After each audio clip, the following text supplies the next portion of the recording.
went to school for physics. What do you do now? So I actually did a physics sandwich degree, which means that I did a placement year in my third year. So in between second and third year, I worked for a year. So I did that. And so then when I graduated, I got offered a job with the company I did the placement with, which is kind of the idea, you kind of get a year to trial it. They get to see what you're like. And it means that, like, even if you don't get offered the job at the end of it, it means that you're leaving university with a year's work experience, which like not that many people have. Right. And obviously I'm glad I did it because then I worked for them. So that was in systems engineering. So I'm a systems engineering consultant and I've done that for 4 years now.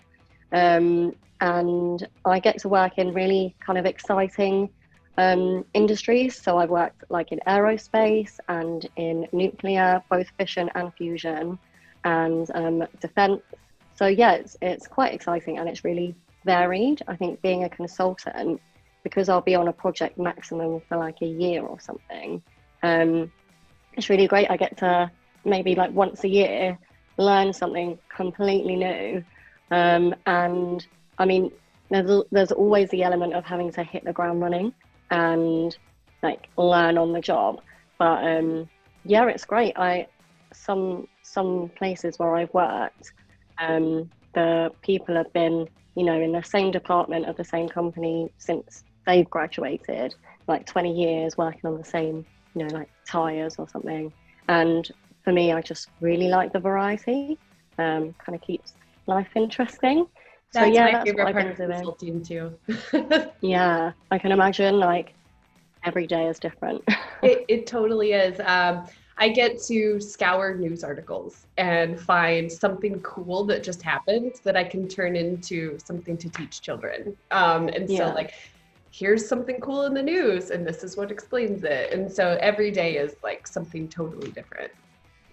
I think when I've ever gone to schools to do kind of outreach, STEM outreach, the scariest bit for me is the questions at the end, because kids are they'll ask anything and you have no idea where a thought process is going to take them.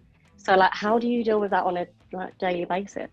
I have to say, I'm still working on that myself. I know, because I have a 4-year-old, he asks questions that sometimes take like 5 minutes to get to the end of it. I kind of know how to divert it a little bit, but there are times where I don't know either.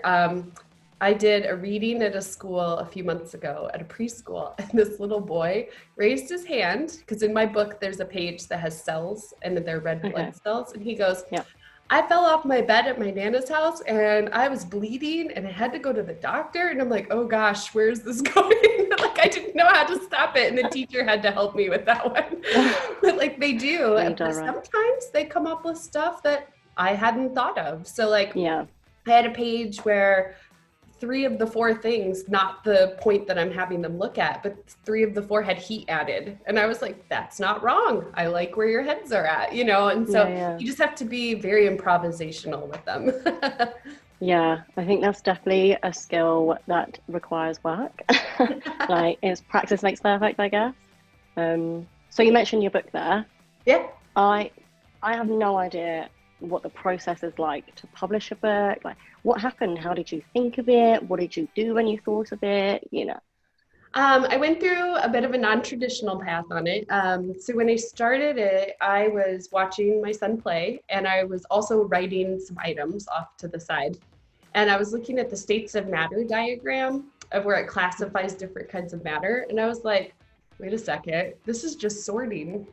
That's what he's doing. And I looked at all the books we had, and as a nerd myself, I have all of them, like Chris Ferry's Astrophysics for Babies and like all of those.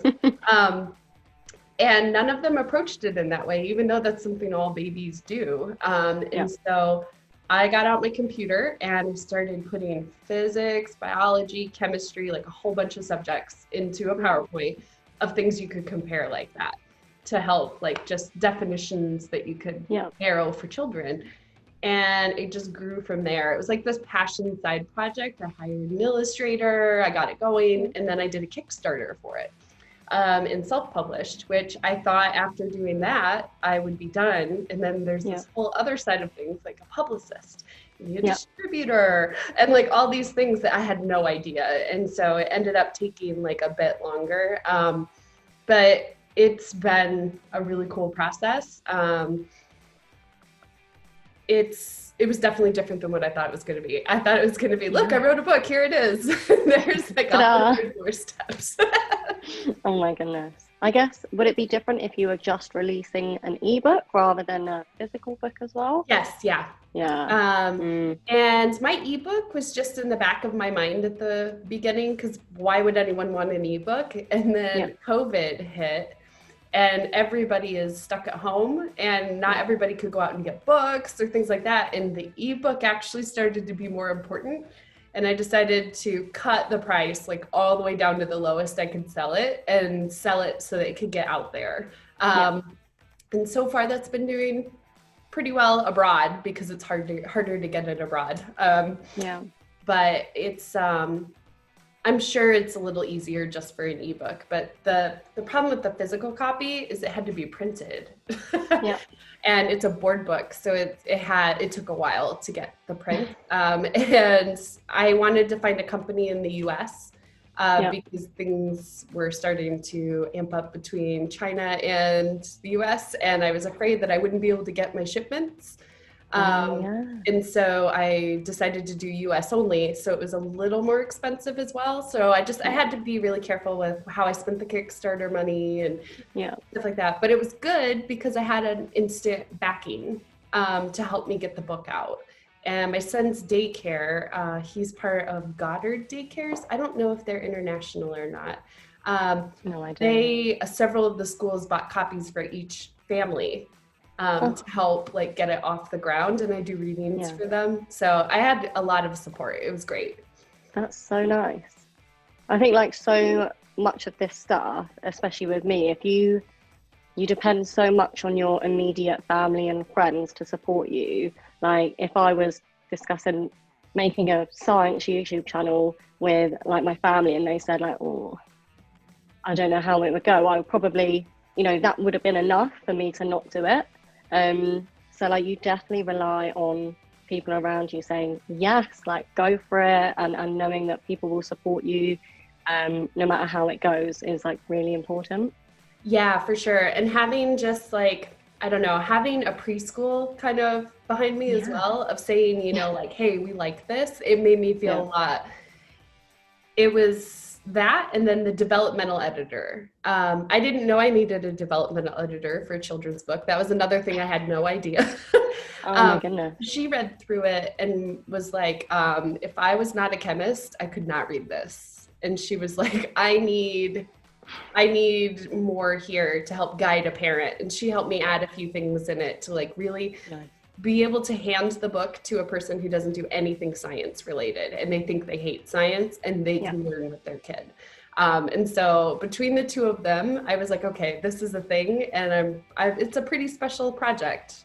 And because it's my kid and his friends, it's also really sweet. Oh, I can imagine.